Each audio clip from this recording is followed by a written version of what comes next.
రాజకీయ నాయకులు పాదయాత్ర చేయడం మామూలే. కానీ నేను పాదయాత్ర చేస్తా అంటున్నాడు నటుడు, నిర్మాత బండ్ల గణేష్. అయితే రాజకీయాలు పెద్దగా కలిసి రాకపోవడంతో బండ్ల గణేష్ మళ్లీ నిర్మాతగా రీఎంట్రీ ఇస్తారని చాలా రోజులుగా ప్రచారం జరుగుతోంది. ఇలాంటి సమయంలో ఇప్పుడు ఆయన పాదయాత్ర వార్త తెరపైకొచ్చింది. షాద్నగర్లోని తన నివాసం నుంచి తిరుమలకు పాదయాత్ర చేయాలని బండ్ల గణేష్ నిర్ణయించుకున్నారట. త్వరలోనే ఈ పాదయాత్ర ప్రారంభం కానుందని తెలుస్తోంది.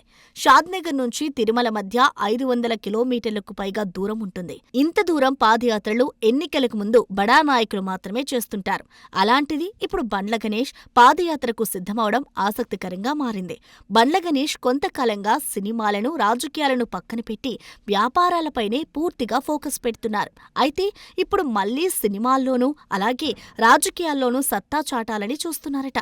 అందుకే పాదయాత్రకు శ్రీకారం చుట్టినట్లు సమాచారం.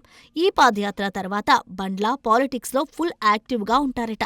ఇక సినిమాల విషయానికి వస్తే ఒక భారీ బడ్జెట్ సినిమాతో నిర్మాతగా కంబ్యాక్ అవ్వాలని చూస్తున్నారట. చూడాలి మరి ఈ పాదయాత్ర బండ్ల వారికి ఎలా కలిసొస్తుందో. For more videos like this, subscribe Big TV channel.